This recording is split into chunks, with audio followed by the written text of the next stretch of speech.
चलिए बेटा, MP TET grade second के एग्जाम में सबसे पहला जो आपके सिलेबस में सबसे पहला टॉपिक अगर कोई है तो वो है अंडरस्टैंडिंग ऑफ लैंग्वेज, है ना, भाषा की समझ। सबसे पहले हमें ये पता होना चाहिए कि लैंग्वेज क्या होती है, लैंग्वेज कहाँ से ये शब्द प्रोड्यूस हुआ, ये शब्द आया कहाँ से और इसके इम्पोर्टेंस क्या है। तो चलिए बेटा, अपन अपने सिलेबस को आगे लेकर चलते। सबसे पहले हमें लैंग्वेज की डेफिनेशन पता होना चाहिए। व्हाट इज लैंग्वेज, लैंग्वेज क्या है। तो आप देखिए, the word language is derived from a Latin word lingua. ये जो शब्द लिया गया है ये एक लैटिन वर्ड लिंग्वा या लिंग्वे से लिया गया है। मतलब आपसे अगर ऐसा पूछा जाए कि जो लैंग्वेज वर्ड है ये कहाँ से डिफाइन किया गया है, कहाँ से डिराइव किया गया है, तो आपको पता होना चाहिए कि लैटिन वर्ड है। Which means produced with a tongue. जो लैंग्वेज हम बोलते हैं ये कहाँ से बोली जाती है, अपनी टंग से। तो ये कहाँ से प्रोड्यूस होती है, टंग से। Language is a system of sound, symbol and rules used by people of communicate ideas to communicate ideas, feeling and information.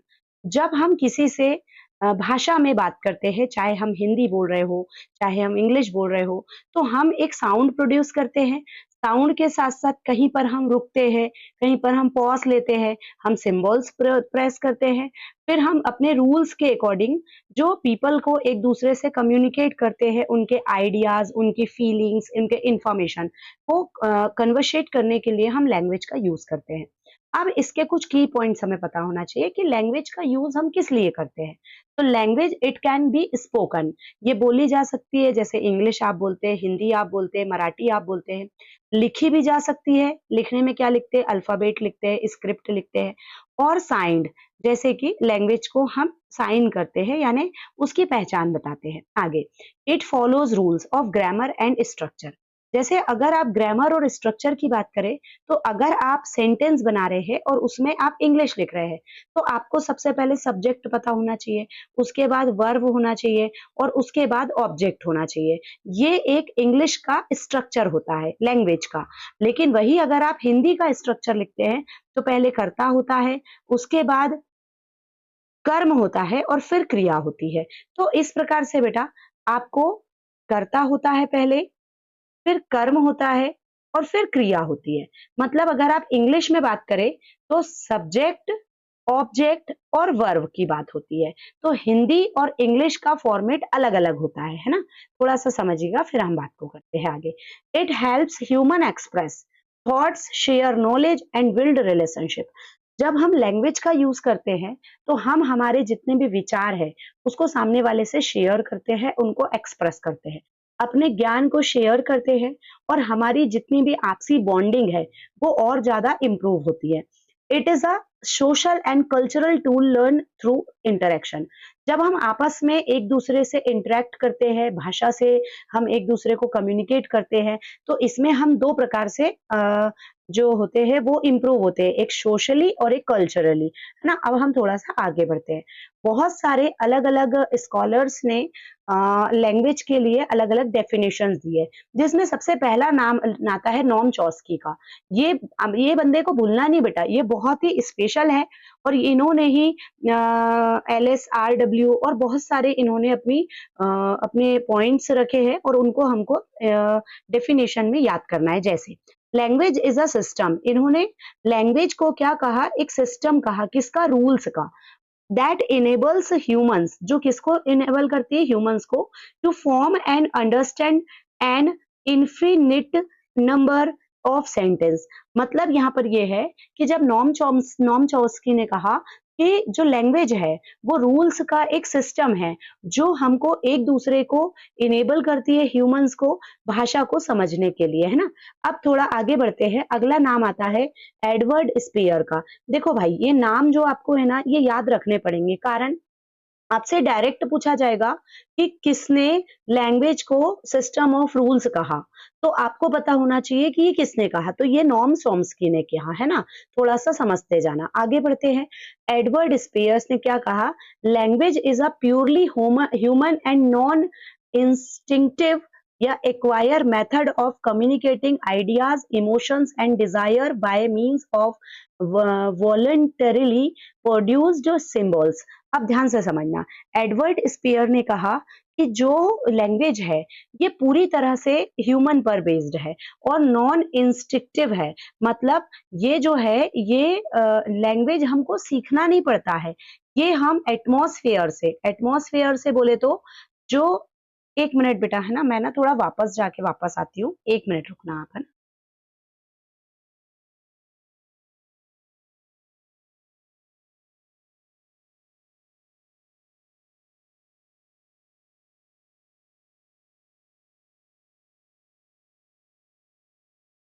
चलिए, जो एडवर्ड स्पेयर ने कहा है कि लैंग्वेज जो है वो एटमॉस्फेयर से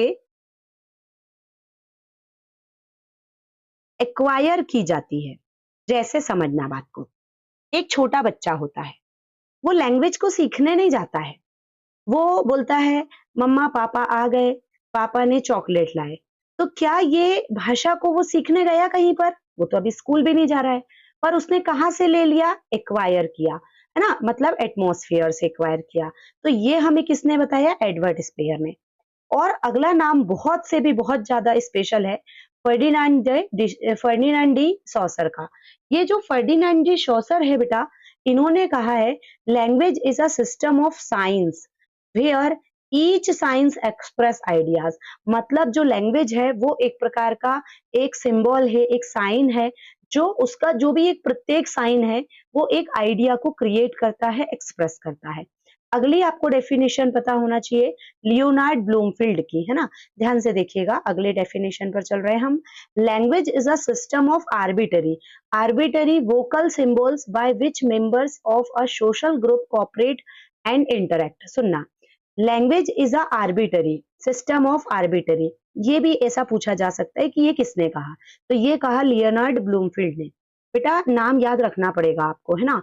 आर्बिटरी का मतलब ये होता है, जैसे ये पेन है, अब हम इससे लिखते हैं, तो इसका पेन होने से या लिखने से कोई लेना देना नहीं है। जैसे एक एग्जांपल, ये बॉटल है, अब इसके अंदर पानी भरा जाता है, अब इस बॉटल को बॉटल बोलना और बॉटल को बॉटल समझना, ये क्या है? ये आर्बिटरी है।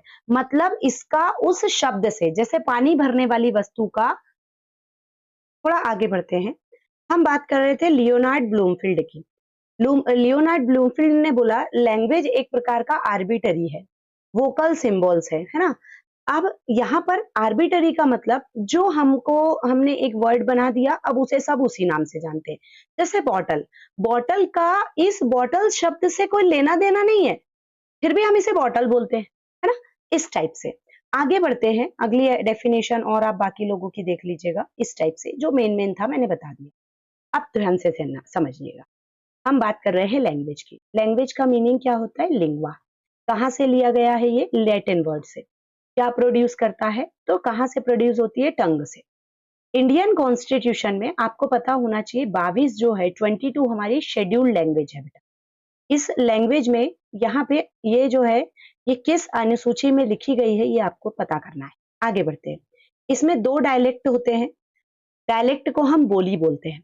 लैंग्वेज जो है वो स्क्रिप्ट होती है, लिपि। किस लिपि में लिखी जाती है? अलग अलग लिपि में, देवनागरी और इस टाइप। अब अगर हम बात करते हैं बेटा, तो लैंग्वेज हमारे यहाँ की जो क्लासिकल लैंग्वेज है, आपसे पूछा जाएगा निम्नलिखित में से कौन सी क्लासिकल लैंग्वेज है और कौन सी नहीं है। तो देखो, तमिल, तेलुगु, कन्नड़, मलयालम, उड़िया और संस्कृत, ये हमारे यहाँ की क्लासिकल लैंग्वेज है, ये हमें पता होना चाहिए। कौन कौन सी है? तमिल, तेलुगु, कन्नड़, मलयालम, उड़िया और संस्कृत। ये संस्कृत भी है हमारे यहाँ की क्लासिकल लैंग्वेज। आपसे पूछा जाएगा निम्नलिखित में से कौन सी क्लासिकल लैंग्वेज है, तो उसमें ये इनमें से ऑप्शन होंगे, है ना। और अगर कौन सी नहीं है बोला तो ध्यान रखना आपको संस्कृत को है बताना है। आगे बढ़ते हैं, थोड़ा सा समझते। According to Indian constitution, English is, जो इंग्लिश है वो हमारी कौन सी लैंग्वेज में है? एसोसिएट ऑफिशियल लैंग्वेज है ये हमारी, है ना। क्योंकि ये जो है ये ग्लोबल लैंग्वेज भी है बेटा, ये हमारे यहाँ और पूरे ग्लोब में, पूरे वर्ल्ड में ये हमारी एक एसोसिएट लैंग्वेज है, प्लस इसको हम हमारी सेकेंड लैंग्वेज कहते हैं, किसको? इंग्लिश को। हमारी जो मदर टंग होती है वो हमारी फर्स्ट लैंग्वेज होती है, और जो हमारी ऑफिशियल लैंग्वेज है, ये देखो नाम सुनना, एसोसिएट, ऑफिशियल और ऑफिशियल। ऑफिशियल क्या है? हिंदी है। एसोसिएट ऑफिशियल क्या है? इंग्लिश है, ये याद रखिएगा। नेशनल लैंग्वेज हमारी कोई नहीं है, ठीक। और एसोसिएट ऑफिशियल क्या है? इंग्लिश है, जिसकी बात मैं भी थोड़ी देर पहले आपको कर चुकी हूँ। इंग्लिश में 26 होते हैं आपके लेटर्स, जिसमें 5 होते हैं वॉवेल्स, ये सबको पता है, ए ई आई ओ यू। और बचे हुए जो 21 है बेटा, ये बचे हुए 21 आपके क्या है? तो आपके कॉन्सोनेंट। कोई दिक्कत इसमें? ये सभी को पता है, बहुत छोटी सी। अब आगे बात करते हैं इंग्लिश में साउंड। ये जो 26 लेटर है, 26 जो लेटर है ना बेटा, ये 26 लेटर मिलके 44 साउंड्स को प्रोड्यूस करते हैं। साउंड्स, साउंड जो होते हैं, है ना, फोनिक, इनको प्रोड्यूस करते हैं, जिसमें से आपको पता होना चाहिए 20 जो होते हैं वो वोवेल्स होते हैं, और 24 जो होते हैं वो कॉन्सोनेंट होते हैं। मतलब कॉन्सोनेंट वर्ड नहीं, कॉन्सोनेंट साउंड। जैसे का, या, रा, पा, ये आपका कौन सा साउंड है? कॉन्सोनेंट। लेकिन आ, ई, ये आपके ऊ, ये आपके क्या है? वोवेल साउंड है। तो साउंड की बात हो रही है, तो कितने? 22 आपके क्या है? यहाँ देखो ध्यान से, 22 आपके वोवेल्स है और 24 आपके कॉन्सोनेंट क्या है? साउंड है। टोटल कितने साउंड होंगे? 44 साउंड। तो 44 साउंड को कौन बनाता है? ये 26 लेटर्स बनाते हैं। जैसे ए और ई, सॉरी, हाँ, ये जैसे जैसे आपको यूरोपियन लिखना है, तो ये ई और यू, ये मिलके यू का साउंड बनाते हैं, तो ऐसे ये लोग साउंड बनाते हैं। चलो आगे बढ़ते हैं ना, थोड़ा सा समझिएगा। अब आपको पढ़ना है, आपका टॉपिक थोड़ा चेंज हो रहा है, ईएलटी। ईएलटी का फुल फॉर्म भी पूछा जा सकता है, इंग्लिश लैंग्वेज टीचिंग। अब इसकी डेफिनेशन के बारे में अगर अपन बात करें, तो in ELT, language is viewed as a tool for communication. Communication के टूल के, कम्युनिकेशन के लिए ये जो लैंग्वेज है, इसको एक टूल के रूप में हमने देखा है। वेयर लर्नर्स यूज ग्रामर, जहां पर जो सीखने वाला बंदा है वो ग्रामर को यूज करता है, वोकैबुलरी यूज करता है, और अपनी स्किल्स, स्किल्स होती है 4, listening skill, speaking skill, reading skill, writing skill, to understand and express meaning in real situation. जो भी हम अपनी बात किसी के सामने रख रहे हैं, उस बात को समझने और समझाने के लिए इन 4 स्किल्स की आवश्यकता होती है बेटा। जैसे सपोज अभी मैं अपनी बात आपको समझा रही हूँ, हमारा टॉपिक चल रहा है understanding of language.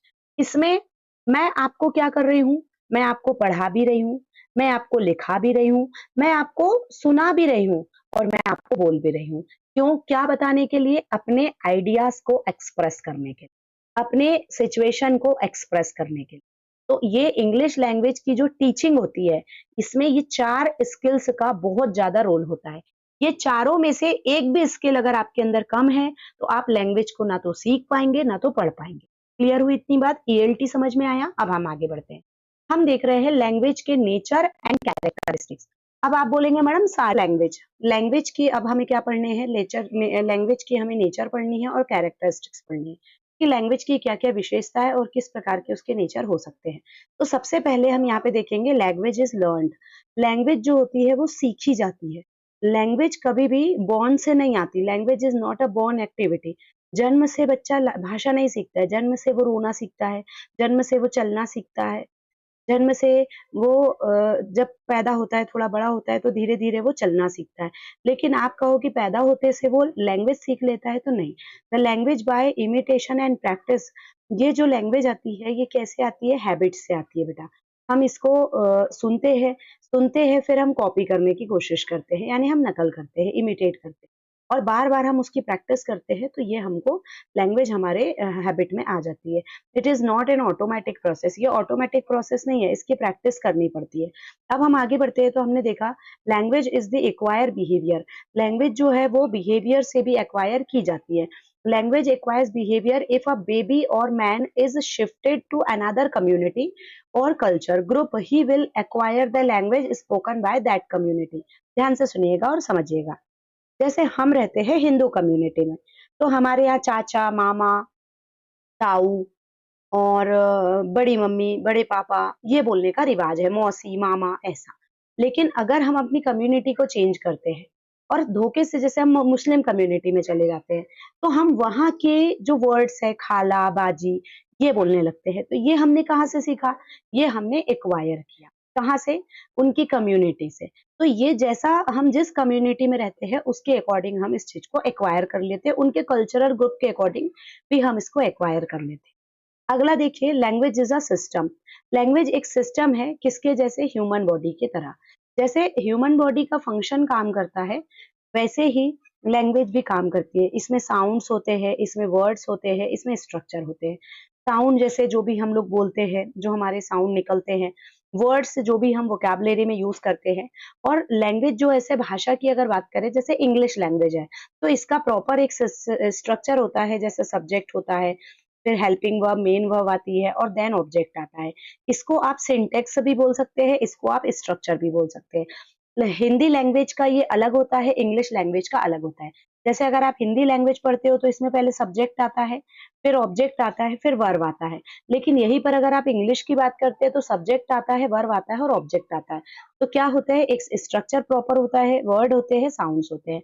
Language is vocal. Language जो होती है वो वोकल होती है। ध्यान से देखेंगे, language is a premier observed speech is a fundamental thing in language learning.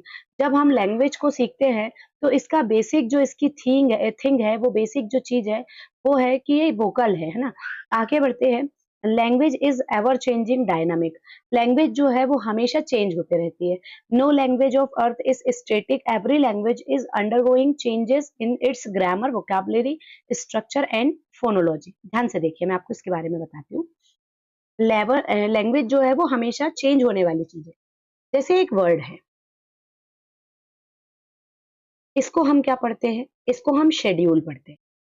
आज की डेट में इसको पढ़ा जाता है स्केड्यूल। तो पुराने लोग इसको शेड्यूल पढ़ते थे। आज इसका प्रोनाउंसिएशन चेंज हो गया। आज इसका प्रोनाउंसिएशन चेंज हो गया, आज इसको स्केड्यूल चेंज बोलने लगे। तो इसकी क्या चेंज हो गई? इसकी फोनोलॉजी चेंज हो गई। फोनोलॉजी मतलब साउंड, जो आपने बोला। तो ऐसे बहुत सारी चीजों की, जैसे एक स्पेलिंग आती है कलर की। कलर की स्पेलिंग ये होती है, लेकिन एक कलर की स्पेलिंग ये भी होती है। ठीक है। अब आप बोलेंगे मैडम इसमें यू है, इसमें यू नहीं है, तो क्या ये गलत है? बेटा ये करेक्ट है। ये मॉडर्न स्पेलिंग है, ये प्रीमियर स्पेलिंग है। तो कहने का मतलब ये है, लैंग्वेज इज एवर चेंजिंग। उसकी वोकैबुलरी चेंज होती है, स्ट्रक्चर चेंज होता है, फोनोलॉजी चेंज हो जाती है, और यहाँ तक कि ग्रामर भी चेंज हो जाता है। अगला हम लेंगे, लैंग्वेज इज फॉर कम्युनिकेशन। भाई सीधी सी बात है, हम लैंग्वेज पढ़ रहे हैं तो हम किसके लिए पढ़ रहे हैं? टू कम्युनिकेट, अपनी भाषा को सामने वाले के सामने एक्सप्रेस रखने के लिए, एक्सप्रेस करने के लिए, अपने आइडियाज को सामने वाले के सामने रखने के लिए। The main purpose of language is communicating, it is a medium of social communication. जब हम समाज में लोगों के सामने अपनी बात रखते हैं या अपनी बातें बोलते हैं, तो हम सोशली वहां पे इम्प्रूव होते हैं। किसके कारण? कम्युनिकेट कर पा रहे हैं, करके हो रहे हैं। चलिए आगे बढ़ते हैं। Language is arbitrary. आर्बिटरी का मतलब सिर्फ एक बात समझना, जिसका कोई वस्तु से कोई रिलेशनशिप ना हो। जैसे ये पेन है, इसका नाम पेन रख दिया, सभी इसे पेन बोल रहे हैं। लेकिन जो आप इसको PEN लिख रहे हैं, पेन, इसका लिखने से कोई संबंध नहीं है। बस हमें ये मालूम है कि इसको पेन बोलना है। क्यों बोलना है उसका कोई रीजन नहीं है। तो अब इसको समझो। Language is arbitrary, that means there is no relationship between the word of a language and its meaning. उसके मीनिंग से उसका कोई लेना देना नहीं है। जैसे भाषा को इंग्लिश में क्या बोलते हैं? तो लैंग्वेज बोलते हैं। भाषा को हिंदी में क्या बोलते हैं? तो भाषा बोलते हैं। लेकिन उर्दू में इसको क्या बोलते हैं? तो इसको जुबान बोलते हैं। तो ऐसे ये लैंग्वेज, इनके नाम रख दिए गए कि आप हिंदी बोल रहे हैं तो भाषा बोलो, इंग्लिश बोल रहे हैं तो लैंग्वेज बोलिए, इस टाइप से। तो इसका ऐसा कोई लेना देना नहीं है। आगे बढ़ते हैं। Language is based on cultural experience. Language जो है वो किस पर बेस्ड है? कल्चरल एक्सपीरियंस पर। जैसे every language is a product of particular society और एंड कल्चर। हर लैंग्वेज का अपनी एक सोसाइटी में, अपने एक कल्चर में एक इम्पोर्टेंट रोल है। In each language there are words that show the specific culture of that community. उस कम्युनिटी के प्रॉपर कल्चर है, उस कम्युनिटी के प्रॉपर वर्ड्स है, जिनको हम यूज करते हैं। ठीक है। कल्चरल के अकॉर्डिंग ये यूज होता है। जैसे कल्चर की अगर मैं बात करूं, तो जैसे हिंदू कम्युनिटी में हम लोग बोलते हैं पूजा करना, प्रे करना, वर्शिप करना। है ना। इसको हम पूजा बोल सकते हैं, इसको हम वर्शिप बोल सकते हैं, इसको हम प्रे बोल सकते हैं, है ना। लेकिन यहीं पर मुस्लिम कम्युनिटी की बात आए तो वो लोग नमाज बोलते हैं, है यही चीज, पर कम्युनिटी के अकॉर्डिंग ये चेंज हो जाती है, अपने कल्चर के अकॉर्डिंग ये चेंज हो जाती है। इसी को हम बोलेंगे language is based on cultural experience. आगे सुन, आगे बढ़िएगा। Language is made of habits. Language जो है वो क्या है, किससे बनती है, तो हैबिट से बनती है। देखो, a person can be said to have learned a language when he can speak it without any conscious efforts. No language can be learned without a sufficient practice. A language is known by use and not rules learning. A language is a process of habit formation. देखो बेटा, जब हम language बोलते हैं, भाषा को जब हम बोलते हैं, तो हम कहीं पर, जैसे एक छोटा बच्चा है, 2 साल का बच्चा है, 3 साल का बच्चा, वो तो अभी स्कूल भी नहीं गया, उसको क्या पता कि पापा ऐसे लिखते हैं, उसको क्या पता कि पापा बाजार गए हैं तो बाजार ऐसे लिखते हैं, है ना। या गए हैं तो चले गए हैं तो पास्ट टेंस में ही बोलना है ना। आपको उन्होंने क्या किया, बार बार सुना, सुना, सुना तो बार-बार बोला, बोलने से क्या बन गई, प्रैक्टिस हो गई। और जब तक वो उस चीज़ की सफिशिएंट प्रैक्टिस नहीं करेगा, वो नहीं बोल पाएगा। तो लैंग्वेज को बोलने के लिए आपको एक प्रॉपर प्रैक्टिस, प्रॉपर हैबिट का होना ज़रूरी है, और जितनी ज़्यादा हैबिट होगी, उतनी अच्छी फ्लुएंसी आएगी। धारा प्रवाह वे में आप बोल पाएँगे, एकदम आप फ्लुएंट बोल पाएँगे, और फ्लुएंट होने के लिए हमको क्या चाहिए, तो हमको प्रैक्टिस चाहिए। कितनी प्रैक्टिस चाहिए, तो सफिशिएंट प्रैक्टिस चाहिए। ठीक है, तो लैंग्वेज जो है वो भाषा से ही बनी हुई है। आगे इसके अगले नेचर और कैरेक्टरिस्टिक्स को समझिए। Language is unique. प्रत्येक भाषा अपने आप में यूनिक है बेटा। जैसे इंग्लिश लैंग्वेज है, इंग्लिश लैंग्वेज है तो ऑल ओवर वर्ल्ड में ये एक ही है। ऐसे संस्कृत है तो एक ही है, मतलब यूनिक है, अपने आप में एक अलग है। Each language is unique, no two languages are alike. कभी भी दो भाषाएं एक जैसी नहीं है। It can not have the same set of pattern of structure, sound, grammatical rules और वर्ड्स। तो यहाँ पर बात यह है कि हर भाषा का ग्रामर अलग है, हर भाषा का साउंड अलग है, हर भाषा का स्ट्रक्चर अलग है, और रूल्स अलग है, शब्द अलग है। तो इसीलिए हर भाषा अपने आप में यूनिक है। आगे बढ़ते हैं। Language is idiolect. It means that it has it own individual characteristics. Idiolect का मतलब होता है कि जिसकी अपनी खुद की क्या है, कैरेक्टरिस्टिक्स है। As no two people speak exactly. जैसे मैंने बोला, मैं बाजार जाती हूँ और वहां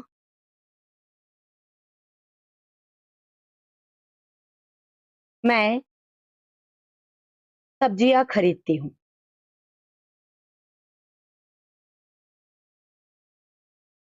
ये मैंने बोला। लेकिन वहीं पर एक दूसरा कोई बंदा है, वो कहेगा मैं बाजार जाकर सब्जियां खरीदती हूँ। तो क्या इन्होंने एग्जैक्टली आपके जैसा बोला? तो बोले नहीं बोला। तो कहने का मतलब, हर कभी भी कोई भी बंदा, मेरा बोलने का वे अलग है, आपका बोलने का वे अलग है, किसी और के बोलने का वे अलग है। सबकी अपनी अपनी स्टाइल है, सबके अपने अपने तरीके हैं। कोई भी दो लोग सेम वे में नहीं बोल सकते। अगर सेम वे में बोल रहे हैं तो हमको लगता है कॉपी हो रही है, और आप किसी को भी कितना कॉपी करेंगे, कॉपी हम ज्यादा कर नहीं सकते। तो इसीलिए जो लैंग्वेज है वो आइडियोलेक्ट है। There are variation in voice, voice में वेरिएशन है, पिच में है, स्पीच में है, और रिदम में है। सबके अपने अपने रिदम अलग अलग होते हैं, बोलने का तरीका अलग अलग। अब आगे की बात। Language is universal. लैंग्वेज कैसी है, यूनिवर्सल है। Without language all trade and communication system will stop. Language in universal as it is used in each and every country of the world. देखो बेटा, जो हम लैंग्वेज की बात कर रहे हैं, हम इंग्लिश लैंग्वेज की बात, हमारी लैंग्वेज पूरे ग्लोब में ट्रेड करने के लिए वैल्यूएबल है, यूजफुल है। आप दूसरी कोई लैंग्वेज को लेकर आप ऑल ओवर वर्ल्ड में ट्रेड नहीं कर सकते। लेकिन एक लैंग्वेज हमारी जो है इंग्लिश, ये यूनिवर्सल लैंग्वेज है, ये ग्लोब लैंग्वेज है, ये हमारी सेकंड लैंग्वेज है। ये सब क्वेश्चंस पेपर में आ चुके हैं बेटा, बहुत ध्यान से सुनिएगा। अगला, language is heterogeneous in nature. Nature में कैसी है, ये हेट्रोजेनियस है। पढ़िएगा, English language contain words from so many other languages that it has become the most language is called heterogeneous। क्या बोल रहा है समझना। जो इंग्लिश लैंग्वेज है उसने बहुत सारे शब्दों को कंटेन्स किए, अपने अंदर समाहित किए, किसी दूसरे लैंग्वेज से जो लिया गया है। और ये जो बन गई है, ये जो बन गई है, ये हमारी सबसे ज्यादा इंपॉर्टेंट लैंग्वेज बन गई है। इसीलिए इसे क्या कहा गया, तो इसे हेट्रोजेनियस कहा। तो बेटा ये इतनी हमारे लैंग्वेज के नेचर और कैरेक्टरिस्टिक्स थे जो हमने पढ़े।